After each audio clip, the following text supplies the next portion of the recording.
안녕하세요. 저는 경기도 모처에서 공인중개사로 일하고 있는 30대 중반 워킹맘입니다. 일하랴 아이 보랴 세상의 모든 워킹맘님들 응원합니다. 저 역시 너무나도 힘든 시기를 보냈었는데요. 그래도 노력은 절대 배반하지 않는다고 고생 끝에 매달 최소 600에서 800만 원 정도는 안정적으로 수입을 얻게 되었습니다. 이렇게 되기까지 얼마나 많은 눈물을 흘렸는지 모릅니다. 그 과정에서 가장 신경 쓰이고 힘들었던 건 다름 아닌 저희 시어머니와의 일이었습니다.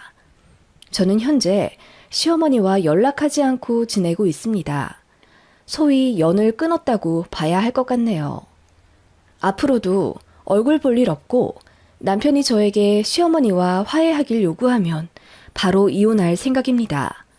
남편도 이 점을 잘 알고 있어서 저에게 시댁에 가자고 조르거나 시어머니께 안부 전화 한 통 드려달라는 부탁을 이제는 전혀 하지 않고 있어요. 무슨 일이 있었기에 시어머니와 연까지 끊었을까요? 제가 심하다고 생각되실 분들도 계시겠지만 이해해 주시는 분들도 많을 것 같아 글을 한번 써봅니다. 저는 공기업의 파견직 비서로 오래 일했습니다. 비서라고 하면 커피만 타주는 능력 없는 마네킹 같은 여자라고 생각하시는 분들도 계실 텐데 막상 비서의 업무를 자세히 들여다보면 이렇게 바쁠 수 없습니다. 새벽 6시에 출근해 저녁 8시까지 일했고 늘 긴장 속에서 업무하며 보스가 시키시는 다양한 지시사항들을 처리해야 했습니다. 영화 악마는 프라다를 입는다를 보신 분들이 계시려나요? 저는 그 정도까지의 난이도는 아니었지만 거의 비슷하다고 봐야 했어요. 제 보스가 굉장히 까다로운 분이셨고 업무에 있어서 완벽주의자 같은 성향이 있으신 터라 그거 맞춰드리는 게 너무나도 힘들었습니다. 미팅 가시기 전 참석자분들의 프로필을 정확하게 분석 정리해서 올려드려야 했고 특히 오찬에 예민하신 분이라 저는 여의도 전 지역 식당과 그 메뉴들을 줄줄 꿰고 있어야 했습니다. 이건 약과였고 늘 보스께서 무언가를 요구하시기 전에 모든 걸 준비해야 하는 것이 전문 비서의 일이었고 평일 12시간 근무는 물론이고 퇴근 후 주말까지 제 핸드폰은 늘 진동이나 무음이 아닌 벨소리로 해놓고 언제 내려올지 모를 지시에 대비해 긴장 속에서 살아야 했습니다. 그렇게 7년 정도 일하니 면역 체계가 완전히 망가져 위염, 장염, 편도염 등 온갖 염증에 시달렸고 갑상선 수치 역시 비정상적이 되어 몸이 완전히 축나 버리더라고요. 그래서 사직서를 냈는데 비서실에서 제 연봉을 40% 올려주겠다고 이례적으로 정직원까지 시켜줄 테니 더 버텨달라 잡기까지 하더라고요. 달콤한 제안을 뒤로 한 채 건강을 챙기기 위해 저는 퇴직했습니다. 그 과정에서 그 직장에서 만난 대리님과 감정이 깊어져 연애를 하게 되었어요. 조금 더 일찍 서로의 마음을 알았으면 사내 연애를 했을 텐데 제가 퇴사하고 나서 사귀게 되었죠. 대리님은 예전부터 저에게 호감을 가졌었는데 제가 늘 바빠 보여 커피 한잔 하잔 말도 못했다더군요. 대신 이따금 제 책상에 초콜릿 같은 주전부리를 올려놓고 왔다는 이야기를 뒤늦게 알고 그 배려심에 더 반하게 되었어요. 그게 바로 지금의 남편입니다. 저희는 그렇게 약 1년간을 열심히 연애하다 결혼하게 되었습니다. 남편은 소위 시내 직장이라 불리는 공기업 대리였고 저는 7년 다니던 직장을 퇴사하고 다시 비서직으로 돌아가기가 두려워져서 카페 알바를 하며 릴렉스 하던 중이었어요. 솔직히 말하면 조건이 안 맞아도 너무 안 맞죠. 누가 봐도 제 스펙이 너무나도 낮았고 이 점은 시댁에서도 눈엣 가시였어요. 처음엔 저를 엄청 반대하셨습니다. 특히 시어머니께서요. 학벌도 앵간치 안 맞아야지. 우리 아들은 내놓으라 하는 명문대 졸업해서 남들 다 부러워하는 공기업 들어가 이제 승승장구할 일만 남았는데 우리 아들이 뭐가 아쉬워서 파견직이나 하던 애랑 결혼을 한단 말이야. 심지어 지금은 백수잖아. 엄마, 백수는 아니고요. 지금 카페에서 일하고 있어요. 그리고 내가 안정적으로 잘 버는데 와이프 될 사람 직장이 있고 없고가 뭐가 중요해요. 내가 좋아서 하고 싶은 결혼이에요. 무엇보다 심성이 얼마나 착한지 엄마도 잘 아시잖아요. 글쎄, 이쁘고 착한 건 나도 알고 있다만 둘이 안 맞아도 너무 안 맞잖아. 너는 의사, 변호사랑도 결혼할 수 있는 수준이고 주변에서도 너 소개시켜달라 하는 강남 아지매들이 얼마나 많은지 알아? 엄마, 그러지 말고 마음으로 이 사람 좀 봐주세요. 그렇게 처음 저를 소개시켜드리는 자리에서 이렇듯 잊지 못할 무안을 당했었고 저는 바보같이 한마디도 하지 못하고 고개만 팍 숙인 채 닭똥 같은 눈물만 뚝뚝 흘렸던 기억이 납니다. 그렇게 모욕당하면서까지 결혼을 하기엔 저희 부모님께 너무 죄송스러웠고 스스로가 너무 위축되어 견딜 수가 없겠더라고요. 그래서 헤어지자고 했었는데 그때 남친이 거의 단식 투쟁하다시피 시어머니께 대들고 화내서 결국 두 손 두 발 다 드셨다더군요. 시어머니는 결혼 후에도 이때 일을 종종 곱씹으며 고개를 절레절레 저으셨습니다. 그냥 계속 만나보라 할 걸 그랬어. 새애기 네가 헤어지자고 해서 괜히 로미오와 줄리엣 마냥 애틋해졌지 뭐니. 가만히 냅두면 알아서 헤어졌을 텐데 너 일부러 그랬지? 이러시며 결혼 내내 저를 무시하고 모욕 주시던 시어머니였습니다. 결혼 준비 과정에서 잡음 역시 당연히 있었죠. 시댁에서 예물 예단을 정말 도가 넘치게 요구하셨습니다.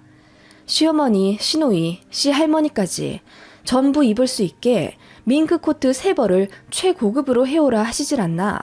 저에게는 300만원짜리 목걸이 주시면서 시어머니 당신께서는 800만원짜리 시계를 사달라 하시더군요. 게다가 가전은 몰라도 가구는 압구정에서 디자이너 제품으로 해야 한다며 소파 하나에 1200만원짜리를 골라 저에게 구입하라며 사진 찍어 보내시기도 했고 신혼집 들어가는 간장 종지 하나까지 전부 시어머니의 허락을 받아야 넣을 수 있다며 듣도 보도 못한 갑질을 하셨습니다. 반전은 시댁에서는 남편 결혼하는데 1원 한 장 지원 안 해주셨다는 점입니다. 남편은 소위 개천용이에요. 시댁은 수입이 그렇게 많지 않으십니다. 시아버지는 용역일 하시며 근근히 버셨는데 그나마도 허리를 다치신 이후로는 일을 전혀 못하셨어요. 실질적인 생계를 책임지신 건 시어머니셨는데 어머님 역시 이렇다 할 자격증이나 학벌이 없으신 관계로 청소나 공사 자빌 보조 등을 하시며 일을 하셨어요. 남편은 학원 과외 한 번 안 받고 혼자 공부하며 스스로 앞길을 개척한 케이스였고요. 시누이는 그냥 평범하게 전문대 들어가서 치위생사 성실히 하고 있습니다. 아무튼 그런 집안이라 사실상 재산이랄 것도 없고 남편이랑 신우가 매달 보내주는 돈 아니면 노후 준비할 것도 없는 상태셨습니다. 반면에 저는 남편보다는 학벌 직장의 스펙은 낮지만 집이 잘 살아요. 친정엄마가 외갓집에서 증여받은 재산이 좀 있으셔서 저 고등학생 때 40평대 큰 집으로 갑자기 이사간 기억도 납니다. 그래서 신혼집도 저희 엄마가 해주셨어요. 제가 남편보다 기우는 결혼을 하는 터라 시어머니가 별로 안 좋게 생각하시는 거 다 아시고 조금이라도 덜 흠 잡히려 신혼집을 해주시겠다 하셨어요. 그래서 5억 중반대로 서울 외곽 쪽에 있는 아파트를 하나 매매를 해서 들어갔습니다. 시어머니의 과한 예물 예단 요구는 저희 친정에서 신혼집을 매매해주겠다는 말 한마디에 쏙 들어가더군요. 안 그래도 계속 과하게 요구하면 파혼하려고 생각하고 있었는데 저희 친정에서 집을 해주시겠다 하니 알아서 입을 싹 닫으시더군요. 저희 집이 시댁보다 잘 사는 건 알고 있었는데 집까지 턱턱 해줄 정도인지는 모르셨는지 놀라시기까지 했죠. 그 이후로 그냥저냥 스무스하게 흘러간 결혼 준비였고 다행히 큰 잡음은 없이 평범하게 결혼 잘 끝냈습니다. 남편은 신혼집 해준 저희 친정 부모님께 너무나도 감사해하면서 사위 노릇 충실히 잘 하려고 노력 많이 했죠. 시어머니는 그것조차 마음에 안 들어서 아들 빼앗겼다고 표현하실 정도였죠. 그래도 남편이 워낙 좋은 사람이고 서로 많이 좋아했기 때문에 결혼한 것만으로도 저희는 정말 행복했습니다.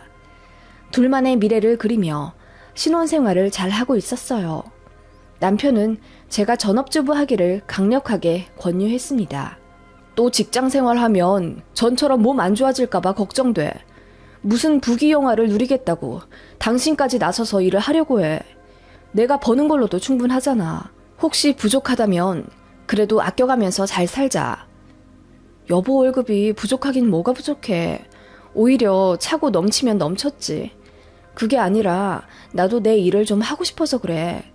아기 생기기 전에 알바라도 하면서 반찬값이라도 벌고 싶어. 그러지 마. 당신은 그냥 쉬어.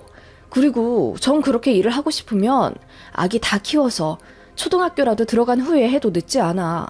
그때는 내가 자기 서포트 해줄게. 하고 싶은 공부 있으면 도와주고. 여보, 말이라도 그렇게 해줘서 내가 얼마나 고마운지 몰라.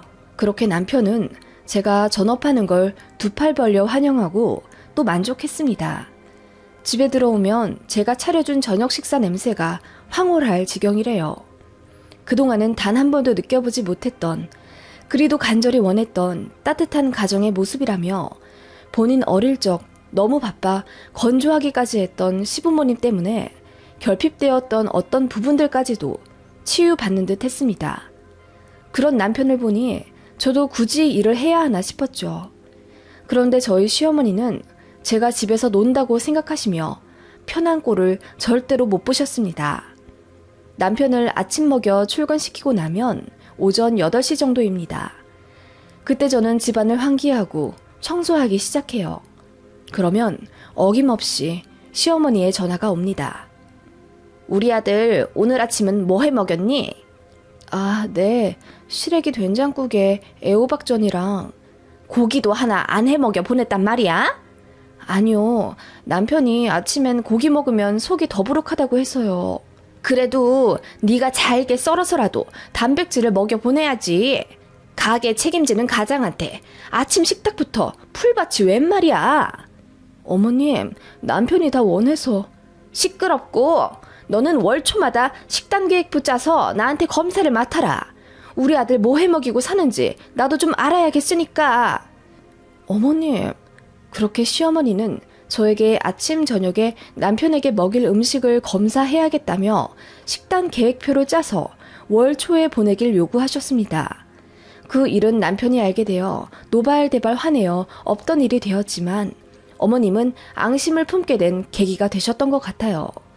어쨌든 매일 전화하셔서는 남편이 아침 잘 먹고 갔는지 뭘 입고 갔는지 상세히 물으셨습니다. 오후에도 한 차례 전화하셔서는 뭐 하고 있니? 할 거 없으면 소파에 드러 누워 있지 말고 책이라도 좀 읽든지 아님 자격증 공부라도 하든지 해라. 잔소리를 늘어놓으셨습니다. 뿐만 아니라 불시에 신혼집에 찾아오는 경우도 있었어요. 제가 만약 집에 없으면 그날은 난리 납니다.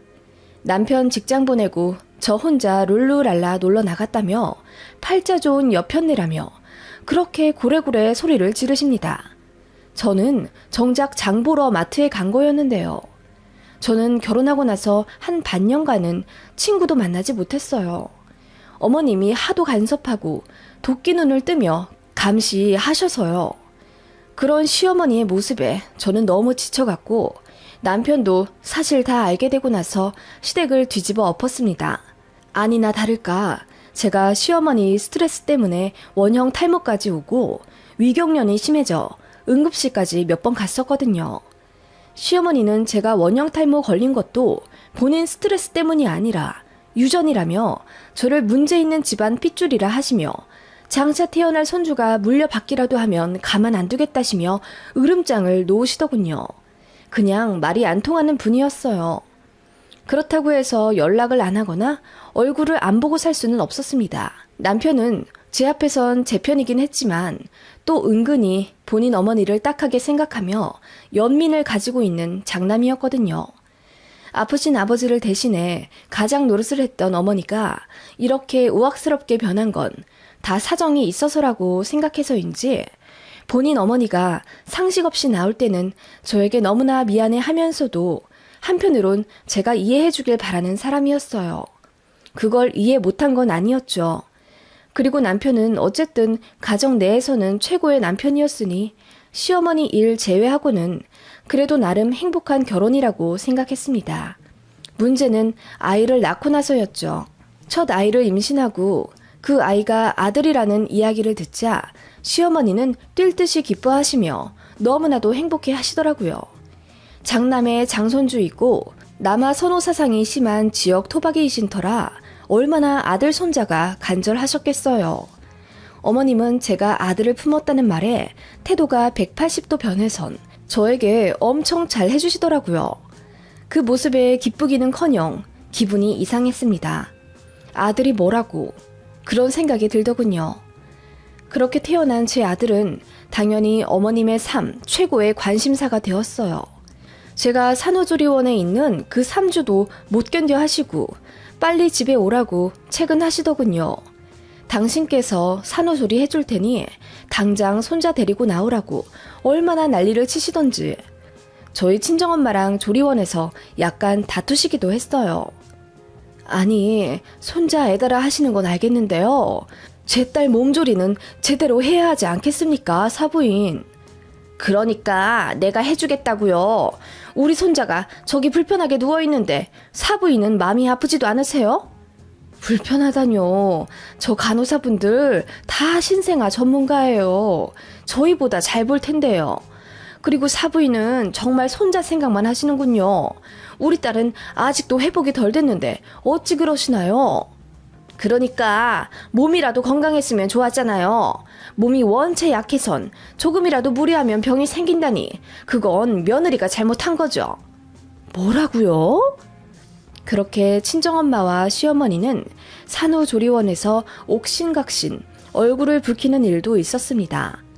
그날 이후로 친정엄마는 시어머니 말만 하면 진저리를 치면서 너무 싫어하세요.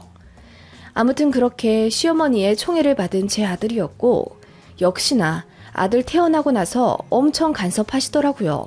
조리원 퇴소하기 전부터 저희 신혼집에 가 계시던 시어머니는 제가 다 정리해 놓은 아이방이 마음에 안 든다며 처음부터 끝까지 다 갈아엎으셨더라고요. 게다가 아들에게 모유 먹이고 있는데 옆에서 빤히 보시다가 자세가 불편해 보인다며 강제로 아이 얼굴을 미시는 통에 아이가 분수토를 한 적도 있고요. 역시나 청기저기 이야기가 왜 안 나오나 했어요. 아이 조리원 퇴소하고 나자마자 청기저기 써야 한다며 어디서 광목천 한무대기를 가져오시더군요. 요즘은 청기저기도 잘 안 쓸 뿐더러 쓰더라도 대나무 섬유로 만든 부드러운 걸 사용하는 게 추세거든요. 그런데 어머님이 가져오신 그 빳빳한 걸 굳이 쓰셔야 통풍이 잘 된다 고집하시며 시판 기저귀를 벗기고 광목천을 대시더니 결국 아이 엉덩이에 발진이 일어나더군요. 게다가 아이 수면 시간부터 옷 입히는 것까지 하나하나 전부 입대시며 제가 하는 모든 것들을 무시하고 혼내셨습니다. 너무 스트레스 받았고 산후 우울증이 왜 오는지 알겠더라고요. 결국 남편이 손을 써 시어머니를 다시 시댁에 보내드렸어요. 가시면서도 고래고래 소리를 지르면서 며느리가 내쫓는다고 동네방네 외치시더군요. 그런 시어머니입니다. 시간이 지나면서 조금씩 잠잠해지긴 했지만 여전히 여러 사건들은 많긴 했죠. 그러다가 이제 아이가 2돌이 지났어요. 남편과 상의 끝에 슬슬 어린이집을 보내야겠다 생각이 들어서 알아보는데 시어머니가 아니나 다를까 호통을 치시더라고요. 일도 안 하면서 뭘 벌써 애를 기관에 보내니? 3돌까지는 엄마가 끼고 있어야지. 아이를 온종일 어린이집에 맡기는 것도 아니고요. 오전에만 다닐 거라 점심 먹고 올 거예요. 그 정도는 사회성 발달에도 오히려 좋고요. 그냥 네가 여기저기 데리고 다니면 되지. 그 어린애가 뭘 한다고 벌써 어린이집에 보낸다니. 일도 안 하는 주제에. 너 애 보내고 띵가띵가 놀려고 그러지? 어머님, 정말 왜 그러세요? 24개월이면 보낼만 해요. 그리고 남들은 돌 되기 전에도 보내는데 왜 그러세요? 아가씨도 현준이 15개월에 어린이집 보냈잖아요. 아니, 그건 저도 이제는 어느 정도 면역이 생기고 내공이 쌓여 어머님의 말도 안 되는 말에 나름 반격도 하며 살게 되었습니다. 아무튼 어머님은 별것에 다 트집을 잡으며 저를 깎아내리기 바쁘셨어요. 그게 이제 아이를 어린이집에 보내고 나서부터는 제가 일을 안 하는 것에 대해 꼬투리를 잡으셨어요. 이제 애도 어린이집 가는데 그 시간에 한 푼이라도 벌어야 하지 않겠니? 저도 그러고 싶은데요. 아이가 오전에만 어린이집 다니니 시간이 여의치 않아요. 저 일하려고 아이를 늦게까지 어린이집에 있게 하는 건 어머님도 싫으시잖아요. 그건 그렇다만, 그래도 애 1시간이라도 어디 나가 있을 때 뭐라도 좀 해. 질펀하게 누워있지 말고. 어머님, 제가 알아서 할게요. 이제 간섭하지 말아주세요. 이제 어머님의 무례한 공격에 더는 참을 이유가 없다고 생각해서 할 말은 하고 살았는데 어머님은 제가 아들 낳고 유세 부린다고 생각하시더군요. 그러거나 말거나 신경 안 썼습니다. 제가 어머님의 웬만한 공격에 다 의연하게 넘어가니 어머님은 제 유일한 단점이라고 여기시는 학벌과 직업을 물고 늘어져서 제게 모욕을 주기 시작하셨습니다. 남편보다 안 좋은 학교 나와서 직업도 제대로 없으니 결혼하고 나서 애만 보고 집에서 논다며 혀를 끌끌 차며 한 소리 하셨어요. 그것도 꼭 남편 없을 때만 그러시거나 저에게 따로 전화하셔서는 그러셨죠. 남편 앞에서 하면 남편이 길길이 날뛰며 뭐라고 하니까요. 아무튼 저희 아이가 5살이 되어 유치원에 가기 시작했는데 사실 그 전에 둘째를 계획했었거든요. 그런데 생각보다 둘째가 안 생기더라고요. 제 생각엔 어머님의 2, 3일에 한 번씩 오는 잔소리 전화 때문에 받는 스트레스 때문인 것 같았는데 몸도 안 좋은 며느리가 좋은 핑계 된다고 하실까봐 입 밖으로 단 한 번도 꺼내지 않았습니다. 어머님은 왜 둘째 안 가지냐고, 그럴 거면 빨리 나가서 일이라도 하라고 채근하셨고 남편은 결사 반대했어요. 제가 전업하는 것에 만족하는 남편이었고 일한답시고 괜히 밖에 있으면 아이를 기관에 오래 두게 하니까 그걸 가장 염려스러워하는 사람이었습니다. 그런데 솔직히 시어머니가 저렇게까지 일하라 뭐하라 간섭하니 저도 오기가 생기더라고요. 그래서 뭐라도 해야겠다 싶은 마음이 들었고 제 선에서 할 수 있는 일이 뭐가 있을까 고민하다가 공인중개사 시험을 준비하게 되었어요. 제가 공인중개사 준비해보겠다고 하자 남편은 그럼 힘들지 않은 선에서 해보라고 저를 응원했고 시어머니는 잔뜩 비웃으시며 그거 개나 소나 다 하는 것도 아닌데 네가 붙겠니? 그걸 붙을 머리였으면 우리 아들 같은 공기업에나 들어가지 그랬니? 라고 하시더군요. 그 말에 더 오기가 생겨서 진짜 죽을 힘을 다해 공부했습니다. 아이 유치원 보내고 나면 바로 독서실 가서 공부하려고 일부러 집안일도 새벽 일찍 일어나 다 마치곤 했습니다. 그렇게 아이가 기관에 가 있는 6시간 동안 커피 한 잔에 의지한 채 책만 보고 살았고 아이 하원하고 나면 충실히 육아했습니다. 그리고 저녁에 가족들과 행복한 시간을 보내다 다들 잠든 시간에 새벽까지 공부했죠. 그렇게 코피 터지게 공부했더니 운이 좋게도 1차에 바로 붙었어요. 제가 1차 붙었다고 하니 친정에서는 뛸 듯이 기뻐하며 축하해 주셨고 남편 역시 눈이 휘둥그레해지며 아이 키우랴 집안일 하랴 고생 많았는데 어떻게 시험에 한 방에 붙냐며 저를 자랑스러워 해줬죠. 시어머니만 역시나 비아냥 되시며 개나 소나 다 붙는 1차 아니냐고 비웃으시더군요. 언제는 개나 소나 다 하는 줄 안다더니 이제는 말이 바뀌신 게 웃겼어요. 1차 붙고 나니 남편이 본인이 육아휴직을 낼 테니 저더러 공부에 전념하라 하더군요. 저희 남편 직장은 남자들도 육아휴직 쓰는데 좀 자유로워서 개의치 않고 씁니다. 그렇게 3개월만 본인이 아이 라이딩 해주면서 집안일까지 도맡아 할 테니 저더러 남은 시간 열심히 몰입해보라 응원해주었어요. 너무 고마웠죠. 그런데 시어머니는 노발대발 화내면서 남자가 어디 육아휴직 낼 생각을 하냐며 남자가 애보고 집안 살림하는 꼴 절대로 못 본다며 저더러 공부한다는 유세 부리고 앉아있다고 소리를 고래고래 지르시더군요. 남편이 그러지 좀 마시라고 하느니 좀 잠잠해지긴 했지만 아무튼 어머님은 이제 제가 공부한답시고 남편한테 아이를 맡긴 게 고가우신 모양이더라고요. 그러거나 말거나 신경 안 쓰고 진짜 죽도록 공부했습니다. 남편까지 휴직 내서 뒷바라지 해주는데 보답하고 싶은 마음도 들었어요. 그리고 정말 기적적으로 아슬아슬하게 이 차에 붙었어요. 저도 드디어 공인중개사가 된 겁니다. 그날 너무 행복해서 눈물이 펑펑 났어요. 저도 드디어 자격증을 얻어서 사회의 한 일원으로 돌아가는구나 싶은 마음에 감격스럽더군요. 모두가 저에게 잘했다고 칭찬해주고 행복해했고 시어머니도 웬일로 저에게 기특하다 한마디 하시며 축하해 주시더라고요. 인정받았나 싶어서 감동까지 받았습니다. 그런데 제가 일을 본격적으로 시작하면서부터 어머님과 제대로 틀어지기 시작했어요.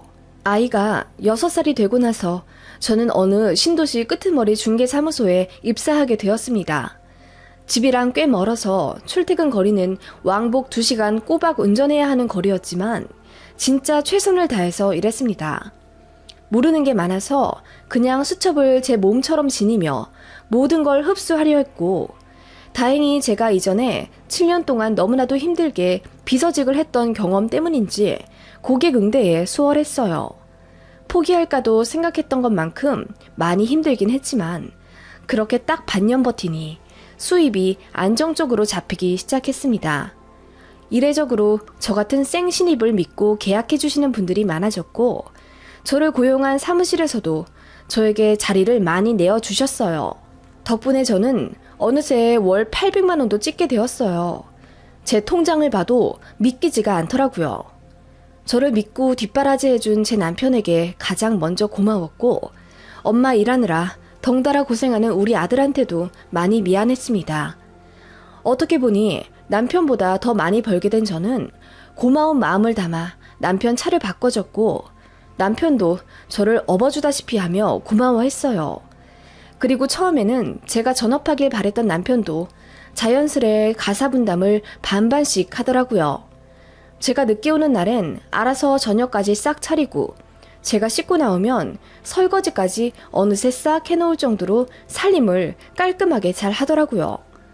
아들 역시 남편의 그런 모습을 보며 행복해했고 제 늘어난 수입에 저축도 꽤 늘어 이제는 더 좋은 집으로 이사갈 계획까지 짜는 꿈같은 생활을 하고 있었습니다.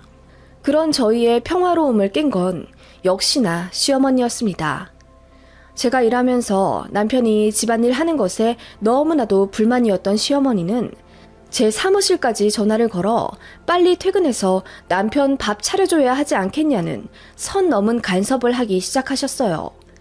제가 남편 밥 차려주고 빨래도 해주고 아이도 100% 케어해야 하는데 남편이랑 나눠서 하고 있으니 괜히 당신 아들이 고생하는 것 같아 서러우시대요. 뭐 얼마나 번다고 나가서 그러고 있니? 일은 하되 여자가 살림에 손은 놓으면 안 되지. 저희가 알아서 하고 있어요. 걱정 마세요, 어머님. 그리고 저 800만 원 넘게 벌고 있고 이제 자리 잘 잡고 있는데 벌써 관두면 안 되죠. 어머님께서 늘 저한테 맞벌이 하라고 압박 주셨잖아요. 그래서 일하고 있는데 이제 와 왜 그러시나요? 뭐라고? 800만 원? 아니, 우리 아들도 600만 원을 못 버는데 네가 800만 원을 번다고? 세상에, 말도 안 된다. 아니, 뭐 한다고 네 남편보다 더 벌면서까지 밖에 나돌아다니고 있어. 너는 그게 문제야. 정도가 없어. 그래서 네가 늘 마음에 안 들었다고. 어머님은 제가 800만 원 벌었다는 소리에 이성을 잃으신 듯 했어요. 그렇게 고래고래 소리를 질러가며 저더러 남자보다 더 벌면 못 쓴다는 둥, 공기업 다니는 아들이 집에 와서 집안일까지 해야겠냐는 둥, 이제 와서 또 딴소리를 하시더라고요. 제가 왜 그 정도로 벌면 안 되는데요? 저도 남편보다 더 벌 수 있죠. 왜 우리 아들이 나서서 집안일하고 애 보고 그랬는지 이제 알겠다. 네가 돈 좀 번다고 우리 아들 무시했구나. 그래서 기죽어서 앞치마 메고 그러고 앉아있는 거 아니냐. 우리 아들이. 어머님, 진짜 해도 해도 너무 하시네요. 잘 알지도 못하시면서 그렇게 말씀하시면 저 이제 진짜 전화 끊겠습니다. 이것 봐. 돈 좀 번다고 시애미까지 무시하네? 그러니까 우리 아들이 기가 다 죽어서 그러고 있지. 너 그럴 거면 그냥 관둬. 다시 전업해. 지 친정에서 집 해줬다고 고개 빳빳이 들 때부터 알아봤어야 했어. 아주 이제 우리 집이 우습지? 그 말에 저도 꼭지가 돌아서 이성을 잃고 말았습니다. 그래서 저도 소리를 고래고래 지르며 아니 언제는 그렇게 일하라고 집에서 퍼질러 누워있는 꼴 못 보겠다 매일매일을 괴롭히시더니 이제 일하니까 그게 또 보기 고가우세요? 그리고 저희 집이 신혼집 해줄 여력이 되니까 그 덕에 대출 안 받고 시댁에 꼬박꼬박 용돈 드리는 거잖아요. 이제 와서는 또 친정에서 집 해준 게 안 입고 오세요? 어머님 줏대 좀 챙기세요. 이랬다가 저랬다가 어머님 기분에 따라서 말 바뀌시는 거 저 아주 지긋지긋해요. 롤러코스터도 아니고 어머님은 안 어지러우세요? 제발 어머님 그만 좀 하세요. 저도 이제 못 참아요. 라고 따졌더니 어머님이 버벅거리시면서 아무 말 못 하시더라고요. 그대로 전화 끊었고 남편에게 바로 전화 걸어 말했습니다. 어머님 때문에 스트레스 받아서 더는 못 참겠고 이제 이혼하겠다고. 그렇게 제 말만 전하고 집에 와서 남편이랑 만나니 남편 얼굴이 백지장이 되어 저를 다급히 말리더군요. 엄마 신경 쓸 거 없다고 이제 본인이 더 잘 중재하겠다는데 미안하지만 남편 얼굴도 보기 싫더군요. 그냥 그대로 아이 챙겨서 친정으로 갔습니다. 남편은 회사까지 휴가 써서 저 잡으랴 시댁 가서 한판 하랴 난리도 아니었습니다.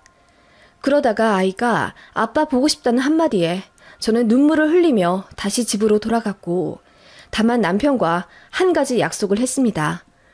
앞으로 시어머니와 절대로 연락하지 않겠다고. 내게 며느리 노릇 바라면 이번에는 사정 안 보고 바로 이혼하겠다. 친정도 잘 살고 이제 돈도 당신보다 버는데 내가 뭐하러 시어머니 망언 듣고 참아야 하느냐. 그동안 참아왔던 응어리들을 모조리 뱉어냈더니 남편이 고개를 끄덕거리며 모두 인정하더군요. 그리고 제 말대로 시어머니가 저한텐 다신 연락하지 못하도록 무슨 일이 있어도 막겠답니다. 그 일 이후로 저는 정말로 시어머니 목소리 한 번도 못 들었습니다. 명절에도 안 갔어요. 아들한테는 지 사랑해주는 할머니일 텐데 무슨 잘못이 있겠냐 싶어 남편이랑 아들만 시댁으로 가끔 보내곤 했죠. 이렇게 몇 년 지내니 너무 편하더라고요. 남편도 이제 잡음 없이 행복하게 안정 찾으니 저에게 감히 며느리 노릇 부탁할 생각도 안 하고 있네요. 진작 할 말 하며 살 것을 괜히 속병 나도록 참고 살았던 지난날의 제가 한심스럽습니다. 그리고 저도 어머님의 지속된 가스라이팅에 스스로 많이 위축되어 있었던 것 같아요. 이제 행복만 가득했으면 좋겠습니다. 여러분들도 하고 싶은 거 마음껏 하시며 건강한 삶 사시길 기원할게요.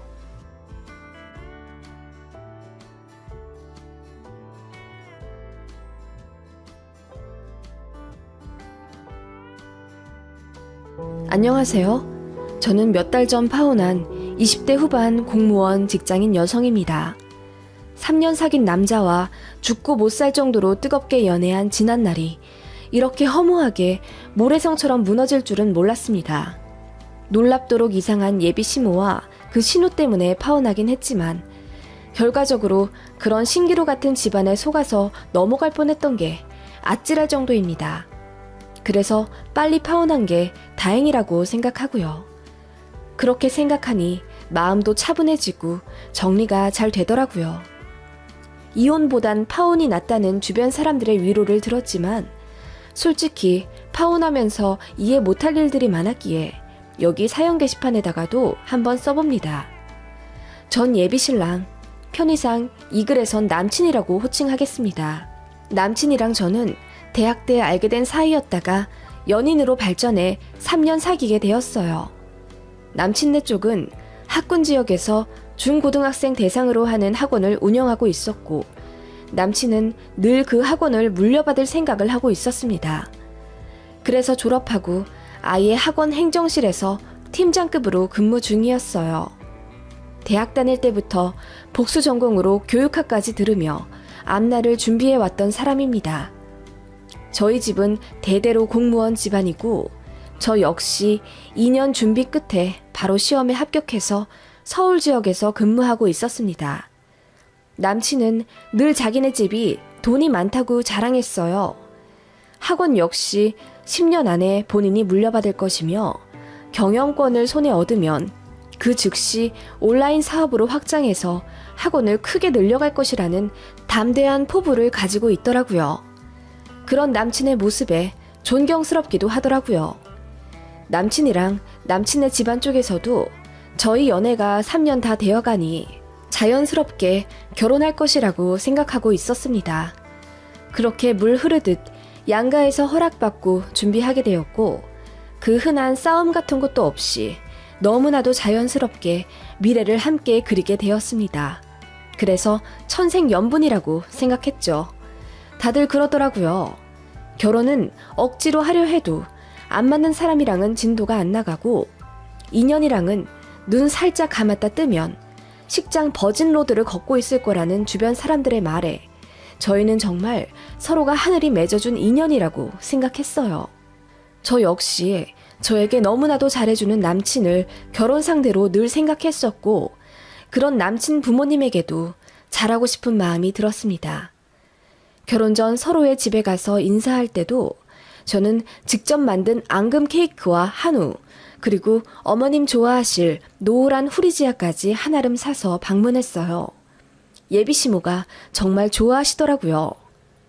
어쩜 이렇게 얘는 내가 좋아할 집만 골라서 하니 너무 예쁘다. 고마워. 좋아해 주셔서 제가 더 감사합니다, 어머님. 어머님이래. 나 정말 시어머니 되나 봐. 얼른 앉아서 식사하자. 그렇게 화기애애한 분위기로 예비 시댁 쪽을 배웠고 저희 집 역시 남친을 매우 마음에 들어 하셨어요. 저는 쭉 그렇게 결혼 준비가 잘 되어갈 줄 알았습니다. 삐그덕거리기 시작한 건 예비 신호가 끼기 시작하면서부터였습니다. 남친에게는 여동생이 있었습니다. SNS에서도 꽤 유명한 인플루언서라고 하더군요. 본인을 팔로우하는 사람들을 모아서 공동구매를 하고 업체로부터 그 차익을 받는 구조로 수익을 얻는다고 하던데 많이 벌 때는 월 1,000만 원까지도 벌고 그런다더군요. 저는 SNS를 안 해서 몰랐는데 남친 말로는 본인보다 더 잘 벌 거라며 미리미리 잘 보이자고 농담조로 말하더군요. 남친은 여동생 사진을 보여주면서 우리 집안의 가보라고 너무나도 자랑스러워 하더라고요. 사진을 보니 정말 예뻤고 팔로워 수를 보니 10만 명이 넘더라고요.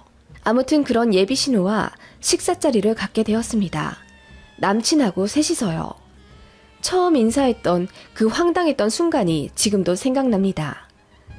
안녕하세요. 처음 뵙겠습니다. 반가워요. 안녕하세요. 저를 처음 뵙는다고요? 저 몰라요? 껌을 딱딱 씹으며 건조하게 톡 쏘는 예비 신우 때문에 너무 놀랐습니다. 예비 신우는 제가 본인을 알아보지 못한 것에 기분이 이미 상해 있더라고요. 오빠한테 들었는데 나 모른다고 했다면서요? 그럴 리가 없을 텐데. 자존심 때문에 일부러 나 모르는 척한 건 아니고요. 내 팔로워 수가 10만 명이 넘는데 나 모를 수가 없거든요. 내가 얼마나 유명한데. 제가 SNS를 잘 안 해서요. 너무 바빠가지고. 그럼 나는 뭐 한가해서 SNS에서 활동하는 줄 아세요? 요즘은 그게 트렌드예요. 새언니 될 분은 좀 잘 꾸미고 세련되길 바랬는데 나 피드에 올리지도 못하겠어. 그렇게 말하며 저를 위아래로 훑어보는 예비 신우의 싸가지 바가지 모습에 저는 당황하기 앞서 바로 기분이 상하고 말았습니다. 제가 얼굴이 벌개진 채 무슨 말을 해야 할지 몰라 버벅거리는데 남친은 별 대수롭지 않은 일 마냥 말투가 그게 뭐야. 자, 빨리 시키자. 자기는 파스타 시킬 거지? 하며 다른 대화로 넘어가더군요. 예비 신우는 그렇게 저와 마주하는 줄곧 팔짱을 끼며 저랑 말 섞는 것도 싫다는 듯 대화에 거의 참여하지 않았고 가끔 내뱉는 말들도 모두 저를 무시하는 발언들이었어요. 공무원에서 월 얼마나 버냐는 둥, 여자는 명품으로 자기 이미지를 표현하는데 저는 그 흔한 샤넬백도 없어서 슬프겠다는 둥, 제 심기를 건드리는 불편한 말들만 하더라고요. 새언니는 화장한 거예요? 저처럼 샵 가서 돈 주고 받아야지 사진에 잘 나오죠. 나 다니는 샵에 아이돌도 여럿 다녀요. 언니도 좀 꾸미고 그러세요. 그러다 오빠 바람나면 어쩌려고 그러세요? 네? 아니, 그런 걸로 바람날 인간이면 제가 먼저 버리죠. 제가 열받아서 입 꽉 깨물고 한마디 하자. 아무리 그래도 자기가 오빠 여동생인데 앞에서 어떻게 버리냐는 둥 말을 함부로 하냐면서 신우짓을 하려고 시동 걸더라고요. 언니, 미리 말하지만 나 꽤 쿨해요. 그런데 아니다 싶으면 아니라고 말하는 편이에요. 그리고 언니랑 나는 아무래도 평생 친해지지 못할 것 같은 종족들인데 그냥 서로 적당히 거리 두면서 살아요. 그게 낫겠네요. 하면서 콜라를 쭉 빨더라고요. 저는 태어나서 이렇게까지 대놓고 무안 당해본 적이 없습니다. 이게 말로만 듣던 시짜짓인가 싶어서 서럽기까지 하더라고요. 남친은 그런 여동생을 그냥 웃기다는 듯 바라보는 게 제일 문제였습니다. 식사가 어떻게 끝났는지 모르겠습니다. 저는 내내 얼굴이 굳어 있었고 남친이랑 예비신우는 저들끼리 아는 재밌는 이야기를 하며 낄낄거렸고 저는 완벽한 이방인이 된 듯 외로웠어요. 그렇게 자리가 파하자마자 저는 남친에게 불만을 토로했어요. 자기 뭐야? 자기 여동생이 그렇게 무례하게 얘기하는데 어떻게 내 편 한 번 안 들어줘? 걔가 좀 싸가지가 없긴 해. 내가 말했잖아. 필터링 안 하고 말한다고. 그런데 그거 다 악의가 있어서 하는 말이 아니야. 걔 말하는 스타일이 원래 그런 거고 마음은 여리고 착해. 너도 같이 지내다 보면 알 거야. 그리고 어릴 때 배신을 하도 많이 당해서 낯선 사람한테 원체 좀 방어 기질이 있어. 그런 거는 너도 이제 올케 언니가 되니까 이해를 해줘야겠지? 나만 이해해줘? 서로 조심해야지. 내가 올케면